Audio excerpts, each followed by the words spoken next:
আসসালামু আলাইকুম প্রিয় দর্শক ও শ্রোতা সবাইকে স্বাগত জানাচ্ছি আজকে আমাদের রূপসী বাংলা চ্যানেলের সরাসরি সম্প্রচার। আজকের বিষয় হচ্ছে হোমিওপ্যাথিক স্বাস্থ্য চিকিৎসা, ক্রনিক ডিজিজ অর্থাৎ কঠিন ও জটিল রোগের চিকিৎসায় হোমিওপ্যাথি চিকিৎসা পদ্ধতি। তো স্যারের কাছে আমাদের মূল আলোচক হচ্ছেন professor doctor Mohammad Fazlul Haque, PhD, additional secretary, retired epidemiologist, MPH, DIU, DHMS, BHB, special training on microbiologist, BCSIR, ex registrar far east international university. তো স্যারের কাছে আমরা জানতে চাইব যে স্যার, আপনি তো ক্রনিক ডিজিজ চিকিৎসায় অনেক সফলতা অর্জন করেছেন। তো এই চিকিৎসায় যে এই হাঁপানি রোগটা আসলে কি?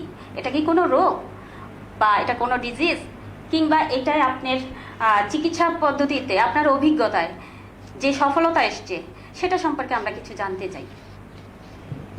ধন্যবাদ আপনাকে। আপনি বলেছেন যে হাঁপানি একটা রোগ কিনা। জি, অফকোর্স হাঁপানি যে disease, chronic disease, very difficult disease. এই হাঁপানি রোগটা কেন হয় সেটা আমাদের আগে জানতে হবে, না হলে হাঁপানি রোগের চিকিৎসা করা সম্ভব নয়। প্রত্যেক রোগের ক্ষেত্রে তাই, যে রোগটি কেন হয়, রোগের কারণটা কি, সেই কারণ থেকে যদি আমরা দূরে সরে যাই তাহলে আমরা রোগ থেকে মুক্তি পাব। তাহলে আমরা প্রথমে জানি যে হাঁপানি একটা বংশগত রোগ। যদি পিতামাতা, দাদা দাদি, নানা নানি কিংবা তদূর্ধ্ব পুরুষের হাঁপানি থাকে তাহলে এই পরবর্তী বংশধরদের মধ্যে হাঁপানি হওয়ার সম্ভাবনা থাকে। এটা হলো blood related cause. Second cause হচ্ছে যখন মাতৃগর্ভে শিশু ভ্রূণের জন্ম হয় তখন মায়েরা কি করে, এই 9 মাস 10 দিন ব্যাপী শিশুর জন্মের আগ পর্যন্ত তার পেটে লোশন কিংবা সরিষার তেল বা নারকেল তেল বা এই জাতীয় নরম কিছু বা অলিভ অয়েল মেয়েরা তাদের পেটে মালিশ করে। কেন মালিশ করে? যাতে বাচ্চা হলে তার পেটটা দাগ হয়ে না যায়, মসৃণ থাকে, সেই জন্য। কিন্তু এই যে মা বা তার দাদা দাদি বা নানি এই যে প্রেগনেন্ট মায়ের পেটে তেল মালিশ করছে, সেই চাপটা কিন্তু বাচ্চার বুকে যাচ্ছে। অন্যদিকে বাচ্চা জন্মের সঙ্গে সঙ্গে বাচ্চার যাতে ঠান্ডা না লাগে সেই জন্য মায়েরা বুকে সরিষার তেল কিংবা অলিভ অয়েল অথবা এই জনসন বেবি লোশন মালিশ করে থাকে। এই যে মালিশের কারণে যে বুকে চাপ খায়, যখন শিশুর বয়স আস্তে আস্তে বাড়তে থাকে তখন তার শ্বাসকষ্টও দেখা দিতে থাকে।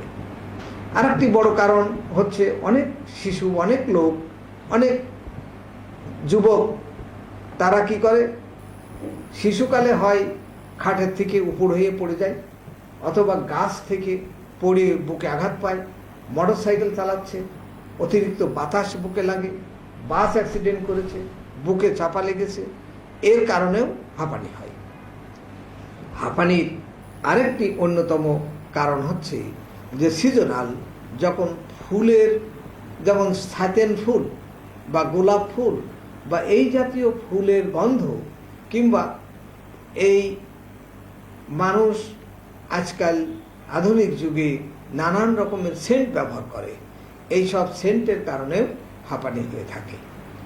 আরেকটা হাঁপানির কারণ হচ্ছে ফুড রিলেটেড, যেমন অনেকের গরুর মাংস, হাঁসের ডিম, হাঁসের মাংস, ইলিশ মাছ, চিংড়ি মাছ, এইসব খাবারের কারণে হাঁপানি হতে পারে। হাঁপানি হতে পারে পালং শাক, পুঁই শাক, আপনার মসুরির ডাল, নানান রকমের ফল ফ্রুটসের কারণেও হাঁপানি হতে পারে। কিন্তু এটা কার কিসে হচ্ছে সেটা ডাক্তারি মডার্ন টেকনোলজি দিয়ে ঠিক করতে হবে যে এর কি জন্মগত, সে কি জন্মগত হাঁপানি, নাকি তার হার্ট ডিজিজের কারণে হাঁপানি। হার্ট ডিজিজের কারণেও কিন্তু হাঁপানি হতে পারে। সুতরাং মডার্ন টেকনোলজি এখন যেটা চিকিৎসা বিজ্ঞানের অগ্রগতি, অগ্রযাত্রাকে অনেক দূর এগিয়ে নিয়েছেন, তা দিয়ে আপনাকে পরীক্ষা করতে হবে যে হাঁপানিটার কারণ কি। এখন যদি কারণ যদি হয় ফুড রিলেটেড, তাহলে আপনি ওই যে খাদ্য খাইলে আপনার হাঁপানি হচ্ছে সেগুলি থেকে আপনাকে বিরত থাকতে হবে। হাঁপানির কারণ যদি হয় ফুলের গন্ধ বা সেন্ট ব্যবহার করলে, তাহলে সেটা থেকে বিরত থাকলে আপনার হবে। হাঁপানির কারণ যদি হয় হার্ট ডিজিজ, তাহলে হার্টের চিকিৎসা করলে হাঁপানি চলে যাবে। কিন্তু বংশগতভাবে কিংবা জন্মের সময় বুকে তেল মালিশ করে যদি হাঁপানি হয়, তাহলে ওই ভেন্টোলিন কিংবা ইনহেলার দিলে সেটা সারবে না, যাবে না। সেটার চিকিৎসা কি? যদি বাবার হাঁপানি থাকে, তাহলে আমরা লক্ষণ ভিত্তিক কনস্টিটিউশনাল ট্রিটমেন্ট করব। আমরা হাঁপানি রোগের কোনো চিকিৎসা করব না। আমরা দেখব তার বাবা, তার দাদা দাদি, তার নানা নানি, তার খালা ফুপু কার হাঁপানি আছে, অর্থাৎ ব্লাডের মাধ্যমে, ডিএনএ এবং আরএনএর মাধ্যমে সে কি পেয়েছে, সে যা পেয়েছে সেই ভিত্তিতে আমরা ওষুধ দিয়ে থাকি। সাধারণত বংশগতভাবে হাঁপানিতে আমরা ন্যাট্টামসাল ব্যবহার করে থাকি এবং সিজনাল হাঁপানির ক্ষেত্রে আমরা সিজনাল ওষুধ ব্যবহার করে থাকি। যেমন আপনার শীতকালের নভেম্বর ডিসেম্বর মাসে শীতের আবহাওয়া উত্তর থেকে যখন আসে, পাহাড় থেকে যখন আসে, তখন মানুষের হাঁচি কাশি, ঠান্ডা লাগা, সর্দি লাগা, হাঁপানি হয়ে যায়। সেই ক্ষেত্রে আমাদের অ্যাকোনাইট আমরা ওষুধ দিয়ে থাকি, বেলেডোনা ব্রায়োনিয়া দিয়ে থাকি। এবং এখন যেমন ভাদ্র আশ্বিন মাসে আপনার এই তালের সিজন, এখন গরমকাল, দিনের বেলা গরম, রাতের বেলা ঠান্ডা। একজন এসির মধ্যে বসে আছে, কিছুক্ষণ পরে বাইরে চলে গেল, বা সে রাস্তায় হাঁটাহাঁটি করে আসলো, সকালবেলা ডায়াবেটিস কমানোর জন্য ব্যায়াম করে আসলো, এসে এসির মধ্যে ঢুকে গেল, গায়ের পোশাক জামা বা গেঞ্জি খুলে ফেললো, খুলে বাতাসের নিচে বসলো, তাহলে কিন্তু তার হাসি, তার অ্যাজমা হয়ে যাবে। সুতরাং অ্যাজমার এই যে ব্যাখ্যা দিলাম, সেই ব্যাখ্যার মধ্যে সবচেয়ে জটিল এবং কঠিন হচ্ছে বংশগতভাবে প্রাপ্ত অ্যাজমা। এবং যদি আপনার এই যে বুকে লোশন মালিশ করে অ্যাজমা হয়, তেল মালিশ করে অ্যাজমা হয়, খাট থেকে পড়ে গিয়ে বুকে ব্যথা পেয়ে হয়, গাছ থেকে পড়ে কিংবা মোটরসাইকেল চালিয়ে যদি অ্যাক্সিডেন্ট করে ব্যথা হয়, তাহলে ওষুধ হবে আর্নিকা। সেটা যত বছরের পুরনো হাঁপানি হোক, সেটা সেরে যাবে। সুতরাং আমাদেরকে দেখতে হবে যে রোগীর বৈশিষ্ট্য কী, লক্ষণ কী, কনস্টিটিউশন কী। এই কনস্টিটিউশন ট্রিটমেন্ট ছাড়া হাঁপানির রোগ সারা যাবে না। আমি যে ট্রিটমেন্ট করি সেটা কনস্টিটিউশনাল করি। রোগী এসে হাঁপানির কথা বললে আমরা এপিজোডার্মা দিলে কিন্তু সঙ্গে সঙ্গে রোগী আরোগ্য হতে পারে, কিছুক্ষণের জন্য সাময়িক উপশম হবে। 7 দিন পরে এসে বলবে যে কই ডাক্তার, আমার এটা সারে নাই। কেমন ঠান্ডা লাগার প্রবণতা আমরা যখন তখন দেখব যে এই রোগীটার বাবা মা বা বংশে টিউবারক্লোসিস কোনো রোগী ছিল কিনা, টিবি ছিল কিনা। যদি টিবি থাকে তাহলে সহজেই তার ঠান্ডা লাগে, সেই ক্ষেত্রে আমরা ব্যাসিলিনাম ব্যবহার করে থাকি। যদি দেখি পিতামাতা চুলকানি পাতলা ছিল, দাদা দাদি চুলকানি পাতলা, বিখাউস, একজিমা ছিল, তার থেকে হাঁপানি হয়েছে, তখন আমরা সেই রোগীকে ব্যাসিলিনাম দিয়ে আরোগ্য করতে পারি। এইটা হাঁপানির ট্রিটমেন্টটা অনেক জটিল এবং কঠিন। আপনার ডাক্তারকে অনেক বেশি অভিজ্ঞ এবং দক্ষ হতে হবে। অন্যথায় আপনার দক্ষতা অভিজ্ঞতা না থাকলে রোগী আসলেও আর অ্যাকোনাইট বেলেডোনা ব্রায়োনিয়া দিয়ে দিলাম, নো, এটা কোনো চিকিৎসা নয়। আমরা যারা হোমিওপ্যাথি ডাক্তারি করি তারা বেশিরভাগই এই কাজটা করি, যেটা ঠিক নয়। সেজন্য আমার কাছে হাঁপানির রোগী আসলে আমি কনস্টিটিউশন ট্রিটমেন্ট দিলে ইনশাল্লাহ হাঁপানির রোগী সেরে যাবে। অনেক অ্যালোপ্যাথি ডাক্তার যাদের নাম বলা অসুবিধা, সে কারণে আমি নাম বলতে পারছি না, বাট আপনারা আমাকে পরে জিজ্ঞেস করলে বা তাদের মোবাইলে আছে তাদের সাথে জিজ্ঞাসা করে দেখতে পারেন যে তারা ইনহেলার নিতে নিতে নিঃস্ব হয়ে গেছে। ইনহেলার নিতে নিতে তাদের আর ইনহেলারে কাজ করে না, ভেন্টোলিন কাজ করে না, নিবোলাইজার মেশিনে কাজ করে না, হোমিওপ্যাথি ওষুধ খেয়ে ইনশাল্লাহ ভালো আছে, ভালো হয়ে গেছে। ধন্যবাদ আপনাকে। ধন্যবাদ স্যারকে, অনেক অনেক ধন্যবাদ সুন্দর করে বলার জন্য। স্যারের কাছে আমার এখন কোশ্চেন হচ্ছে যে আমরা ক্রনিক টনসিলাইটিস, এই যে একটা সমস্যা, এটা সিজনালও বলা যায় বা এটা সারা গ্রীষ্ম বা বর্ষা বা শীত যে কোনো সময় আমরা এই রুগীটা পেয়ে থাকি। বিশেষ করে ঠান্ডা একটু বেশি পাই, কিন্তু অন্যান্য সিজনেও থাকে। তো এই ক্রনিক টনসিলাইটিস এর চিকিৎসাটা আপনি কিভাবে দেন? আপনার অভিজ্ঞতার আলোকে যদি একটু আলোচনা করতেন। ধন্যবাদ আপনার সুন্দর প্রশ্নের জন্য। হ্যাঁ, টনসিলাইটিস একটা কমন রোগ। আমি এটাকে একটি সাধারণ রোগ বলি, তেমন কঠিন একটা রোগ নয়। বলতে পারেন আমি এই হোমিওপ্যাথির শাস্ত্রে এই হোমিওপ্যাথির ডাক্তারই হয়েছি এই টনসিলাইটিসের কারণে। আমি যখন ঢাকা বিশ্ববিদ্যালয়ে প্রথম দিন আসি, তখন ফজলুল হক হল এবং শহীদুল্লাহ হলের মাঝে যে পুকুর আছে, খুব স্বচ্ছ পানি, আমরা 3 বন্ধু পুকুরে সাঁতার কাটলাম। সাঁতার কেটে 2 জন পার হতে পারলো, আমি কোলে যেয়ে উঠতে পারছি না, আমাকে টেনে তোলা হলো। তা আমাকে যখন টেনে উঠানো হলো, তখন আমার এই চওলের 2 দিক ফুলে গেছে, আমি কথাই বলতে পারছি না, এবং এত তীব্র ব্যথা। কারণ ওখানে সায়েন্সের বিভিন্ন জিনিসপত্র ওখানে ওই পুকুরের পানিতে পড়ে, কাজেই পানিটা যে খুব বেশি পরিশুদ্ধ তা নয়। তো তাদের 2 জনের কোনো ইফেক্ট হয়নি, ইফেক্ট হয়েছে আমার রুমমেট ছিল জহির। আমি প্রথম দিন ওই জহির ভাই আমাকে ঢাকা মেডিকেলের পাশে আমাদের ঢাকা বিশ্ববিদ্যালয়ের মেডিকেল সেন্টার আছে, সেই সেন্টারে নিয়ে গেল। তারা আমাকে দেখে শুনে, প্রফেসর নোয়াব আলী সম্ভবত নাম, তিনি ENT প্রফেসর, তার কাছে নিয়ে গেল। উনি নিয়ে গেলে আমি খুব কষ্ট পাচ্ছি। নোয়াব আলী সাহেব আমাকে দেখে বললেন যে এই আপনাকে এখন টক খেতে হবে, আর অ্যান্টিবায়োটিক দিয়ে দিল। বললো যে আগামী 20-25 দিন পরে আসলে আমি অপারেশন করে দেবো। তো আমি যখন ব্যথায় কাতরাচ্ছি, তখন জহির ভাই আমাদের রিক্সাটা, এখন এই যে শান্তিনগরে যে একটা হোমিওপ্যাথির দোকান আছে, কি যেন দোকানটার নাম আমার এই মুহূর্তে মনে নাই, খুব বড় দোকান, ভালো দোকান, ওই দোকানে আমাকে রিক্সায় বসায়ে উনি একটা ওষুধ দিয়ে আসলেন। এনে আমাকে আধা গ্লাস পানির মধ্যে একটা পুরিয়া দিল, দিয়ে খাওয়ানোর পরে আধা ঘন্টার মধ্যে আমার মনে হলো যে আগুনে যেন পানি পড়লো। তো আমি জহির ভাইয়ের পিছনে ঘুরতে লাগলাম যে ভাই আপনি কি খাওয়াইলেন, এত সুন্দর, এত তাড়াতাড়ি কাজ হলো? বললো যে এটা এখন নয়, তোমার অপারেশনের আগে বলবো। তা আমি ডেলি বলি, বলতে বললে একদিন বললো তুমি যাও আবার পুকুরে গোসল করো। আমি বললাম যে না, আমি আর পুকুরে গোসল করবো না। কেমন? এরপরে আমি নাছর বান্দা। তারপরে সে একদিন বললো যে আমি তোমাকে বেড়াইডা কাপ 10M দিয়েছি, একটা বড়ি। তো আমি তখন এই ওই দোকান থেকে, নামটা মনে করতে পারছি না এখন, এই শান্তিনগরের ওই দোকান থেকে আমি বেড়াইডা কাপ 10M নিলাম বড়িতে নিয়ে। আমি যখন বাড়ি যাই, যখন আমি বাড়ি যাই, তখন কেউ যদি বলে যে আমার এরকম টনসিল হয়েছে, তখন আমি 1 বড়ি খাওয়াই দিই। তখন আমার এই বন্ধু বান্ধব তারা বলে তুমি গেলে কেবল ইউনিভার্সিটিতে ভর্তি হইতে, তুমি এখন ডাক্তার হইলে কবে, কেমন? কিন্তু আমি প্রায় উপকার পাই। আর আমি একটা বাংলা বাজার থেকে বই কিনলাম, সেই বইটাও এখনো আমার আছে। তো আমি মাঝে মাঝে পড়ি আর বেড়াইডার কাপ মানুষের দিই। এই যে আমার ইন্টারেস্ট হলো, সেই থেকে আমি এই হোমিওপ্যাথিতে দেখলাম যে আমি চিকিৎসক হইলে হবে না, আমাকে একটা ডিগ্রি নিতে হবে। সেই জন্য আমি হোমিওপ্যাথি পড়া শুরু করলাম, খুব ইন্টারেস্ট পেলাম।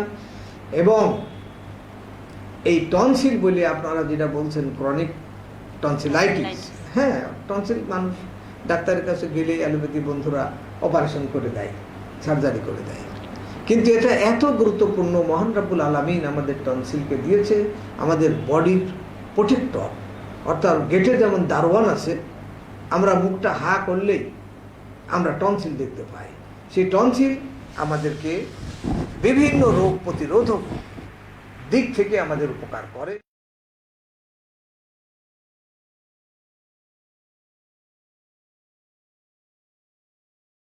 তার অপারেশন থিয়েটার থেকে নিয়ে আসবেন। আমি একজন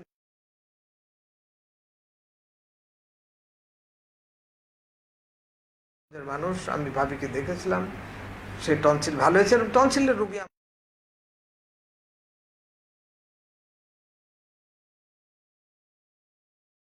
একেবারে সাধারণ রোগ, এটা লক্ষণ ভিত্তিক।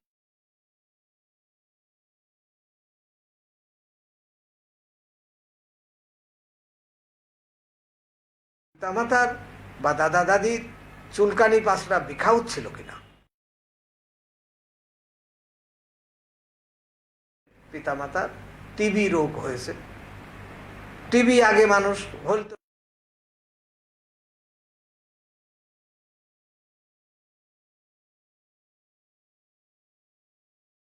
আমরা ইতিহাস নিব, বংশগত ইতিহাস নিয়ে যদি দেখি এরকম তার পিতামাতা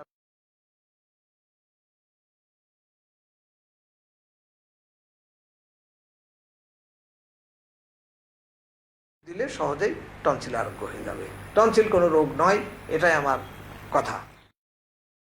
যে অনেক সুন্দর বলেছেন, স্যারের টনসিলাইটিসের প্রশ্নের উত্তর আমরা পেলাম, সাথে এটাও জানতে পারলাম যে হোমিওপ্যাথিতে স্যার কি করে আগমন ঘটেছে স্যারের। ধন্যবাদ স্যার। স্যারকে আমি আবার আরেকটি প্রশ্ন করছি, যে প্রশ্নটা হলো, আজকের বর্তমান অবস্থায়, বর্তমান পরিবেশ পরিস্থিতির যে প্রেক্ষাপট, এখানে আমরা দেখতে পাচ্ছি যে প্যারালাইজ এবং স্ট্রোক কথায় কথায় শোনা যাচ্ছে, ঘরে ঘরে মানুষ আজকালকে স্ট্রোক করতেছে। এটা কেন? আর আপনার চিকিৎসা জীবনে এই স্ট্রোকের রোগীগুলো বা প্যারালাইজডের পেশেন্ট চিকিৎসা কিভাবে দিয়েছেন এবং কতটা সফলতা আসছে? আপনাকে অসংখ্য ধন্যবাদ। যে প্যারালাইসিস এবং স্ট্রোকের রোগী অনেক বেশি। আপনিও আমার সাথে চিকিৎসার থেকে আপনি দেখেছেন যে প্যারালাইসিসের রোগীকে কিভাবে চিকিৎসা করা হয়। আপনাকে বুঝতে হবে যে মানুষ এখন এই বেশিরভাগ শিক্ষিত হলেও তারা অসচেতন। ধরেন তারা লিপিড প্রোফাইল টেস্ট করে না। মডার্ন টেকনোলজি দিয়ে লিপিড প্রোফাইল টেস্ট করে দেখতে হবে তার টিজি কত, হ্যাঁ, তাহলে তার এলডিএল কি পরিমাণ আছে, তার এইচডিএল কি পরিমাণ আছে। আগের মানুষের এত স্ট্রোক হতো না, হয়তো তখন এত পরীক্ষা নিরীক্ষাও ছিল না। কিন্তু গ্রামে আপনি যান, গ্রামের মানুষ সকালবেলা ঘুম থেকে উঠে আপনার কাজে বের হয়ে যায়, সে কঠোর পরিশ্রম করে, সে ভাত খায়, পরিশ্রম করে।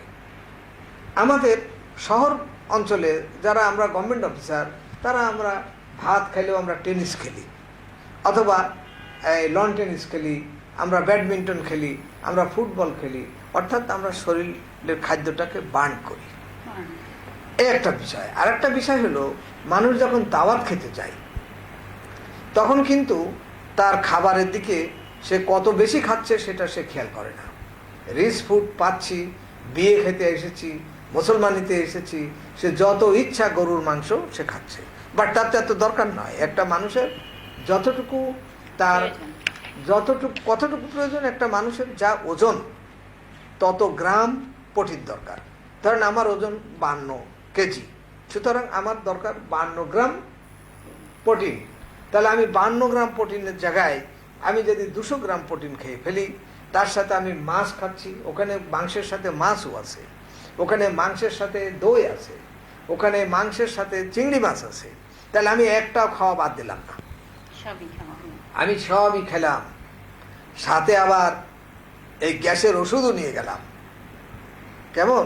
খাইয়েও আসলাম, গ্যাসের ওষুধও নিয়ে গেলাম, গ্যাসের ওষুধও খেলাম। তাহলে আমি কত অবিবেচক।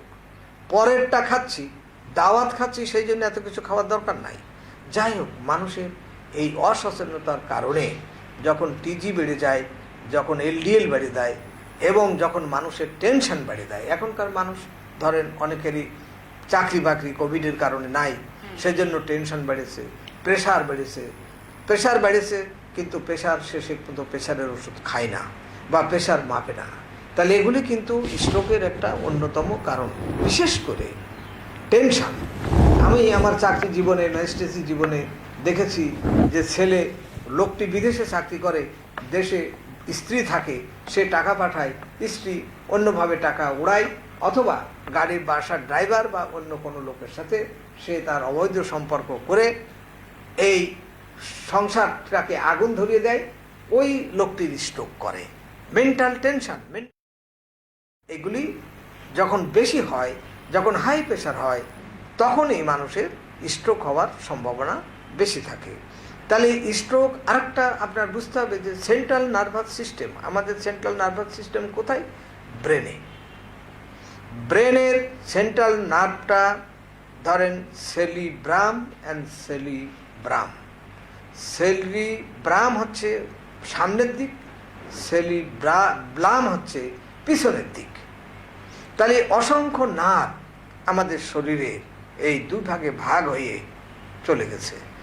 এই যখনই আমি অতিরিক্ত তৈলাক্ত জিনিস খাচ্ছি, ও বেশি প্রোটিন খাচ্ছি, তখন আমার এই এলডিএলটা বেড়ে যাচ্ছে। আমি পরিশ্রম না করার কারণে এলডিএল বেড়ে যায়, এইচডিএল কমে যায়। এই যে আমার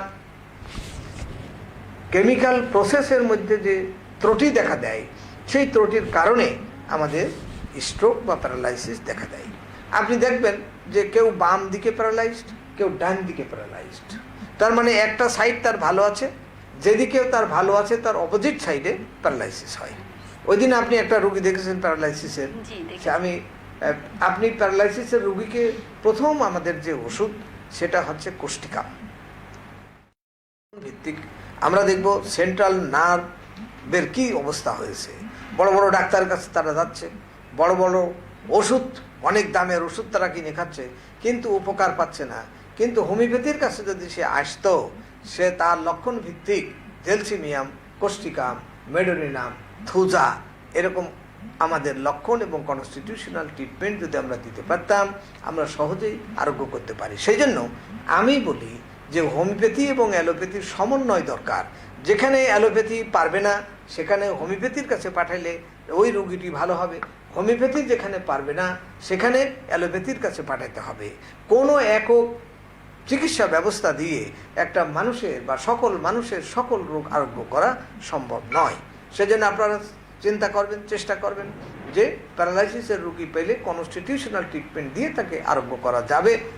সবটা যে আরোগ্য করা যাবে সেটা আমি বলছি না, তবে 80% আরোগ্য করা যাবে, এটা আমি বিশ্বাস করি এবং আমার চিকিৎসা জীবনে আমি এই সফলতা অর্জন করেছি। আপনাকে অসংখ্য ধন্যবাদ। ধন্যবাদ স্যারকে আবারও। স্যার অনেক সুন্দর করে আপনার চিকিৎসা পদ্ধতি নিয়ে আলোচনা করেছেন এবং আপনার সফলতা নিয়ে আলোচনা করেছেন। আমরা অনেক কিছু জেনেছি। আমরা অনুষ্ঠানে প্রায় শেষের দিকে। স্যারের কাছে আমার আরেকটি কোয়েশ্চেন, যে আমরা যে মাথা ব্যথা নিয়ে ভুগছি, ক্রনিক মাথা ব্যথা, এই মাথা ব্যথা সম্পর্কে আপনি কিছু বলুন স্যার। আপনাকে অসংখ্য ধন্যবাদ সুন্দর প্রশ্নের জন্য। দেখেন, মাথা ব্যথা কোনো রোগ নয়। মাথা ব্যথা, প্রথম কথা হলো মাথা ব্যথা কেন হচ্ছে সেই কারণ খুঁজে বের করতে হবে। মাথা ব্যথা কি প্রেসার বাড়ার জন্য মাথা ব্যথা?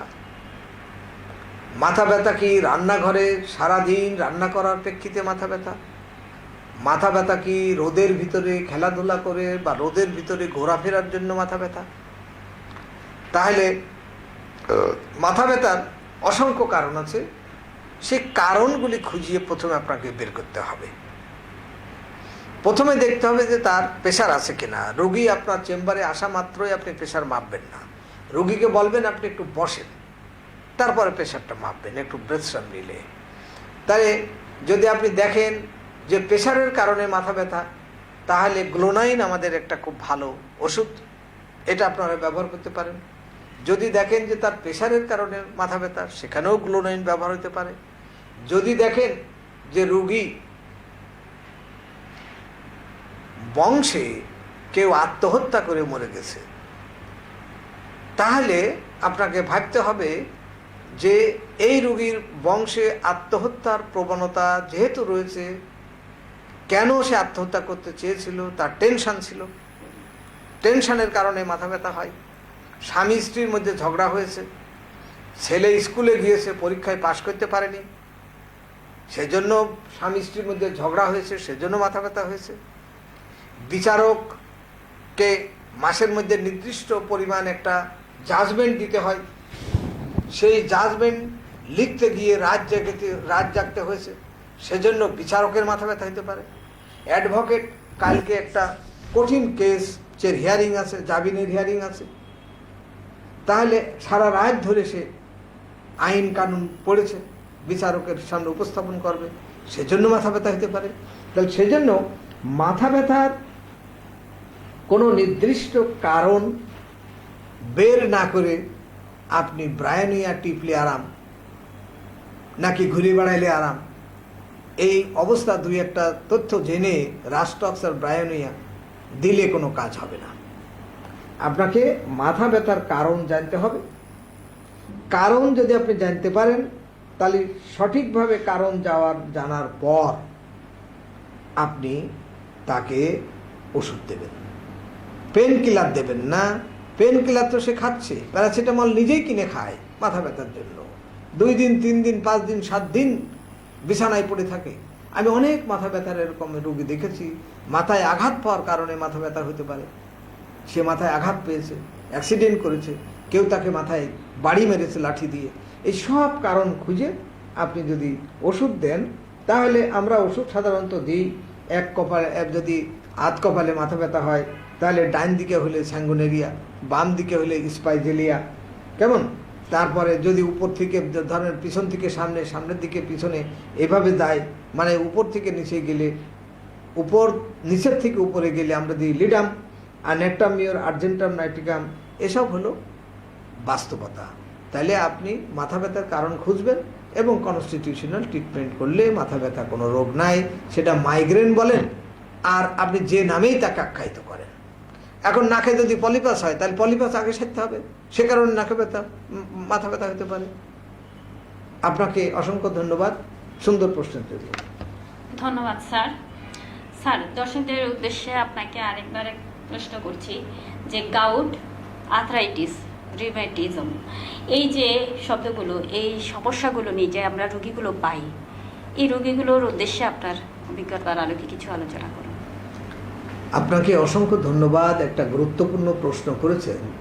আমি এই রূপসী বাংলার টেলিভিশন কর্তৃপক্ষকে ধন্যবাদ জানাই যে তারা এরকমের একটি অনুষ্ঠান, যা মানুষের কল্যাণে, জনগণের কল্যাণে, সাধারণ মানুষের কল্যাণে কাজে লাগবে। যারা শুনছেন এবং যারা দেখছেন তারা সবাই জানেন, বেশিরভাগ শিক্ষিত মানুষ জানে যে গাউট, আর্থ্রাইটিস এবং রিউমাটিজম এই 3টি রোগ মেটাবলিক ডিসঅর্ডার রিলেটেড। গাউট হচ্ছে এতটা মারাত্মক যে তার বডিকে, এই গাউটের চিহ্ন হচ্ছে পায়ের বুড়ো আঙুলে আপনার আক্রমণ হয়। যখনই শুনবেন কোনো ব্যক্তি এসে বলছে যে আমার পায়ের বুড়ো আঙুল ব্যথা হয়েছে, প্রচণ্ড ব্যথা, অসহ্য ব্যথা, তখন বুঝতে হবে তার গাউট হয়েছে। এখন এই যে গাউট, এর অ্যালোপ্যাথিক কোনো চিকিৎসা এখনও বের হয়নি। বের হয়েছে কি, যে আপনি পেন কিলার ওষুধ খেলে সাময়িক উপশম পাবেন, ব্যথা কমবে, এবং ব্যথা কমানোর জন্য আপনাকে তরুতের ব্যবস্থা নিতেই হবে, অ্যালোপ্যাথি খেতেই হবে। যদি হোমিওপ্যাথির কাছে না আসে তাহলে এটা একমাত্র ব্যবস্থা। আর আপনার হোমিওপ্যাথির কাছে গেল, ব্যথা কমাইতে পারলো না, তাহলে তো রোগী বসে থাকবে না। সুতরাং রোগটা কি আগে আপনার হোমিওপ্যাথদের বুঝতে হবে, যে রোগটা কি, কেন হচ্ছে, তার প্রতিকার কি, তার প্রগনোসিস কি, তার ডায়াগনোসিস কি, তার ম্যানেজমেন্ট কি। হোমিওপ্যাথ ডাক্তারদের প্রথমে বুঝতে হবে ডায়াগনোসিস, প্রগনোসিস, ম্যানেজমেন্ট, খাদ্য তালিকা। এখন এইসব যদি না বোঝেন, গাউটের রোগীকে কিন্তু আপনি গরুর মাংস, খাসির মাংস, গিলে কলিজা, পালং শাক, পুঁই শাক, অল টাইপস অফ ডাল, বাদাম, এসব খাওয়ার কথা আগে নিষেধ করতে হবে। This is the management. আপনি যদি এটা না নিষেধ করে ব্রায়োনিয়ার ক্যালসিকাম দিতে থাকেন তাহলে কোনো কাজ হবে না। ইভেন অ্যালোপ্যাথি ওষুধ খেলেও তার কাজ হবে না। অ্যালোপ্যাথিতে ফেবুস্টার নামে বাংলাদেশে একটা ওষুধ বের হয়েছে, খুব সুন্দর। আগে ছিল জাইলোরিক, বাংলাদেশে আরেকটা ওষুধ আছে অ্যাজলোরিক।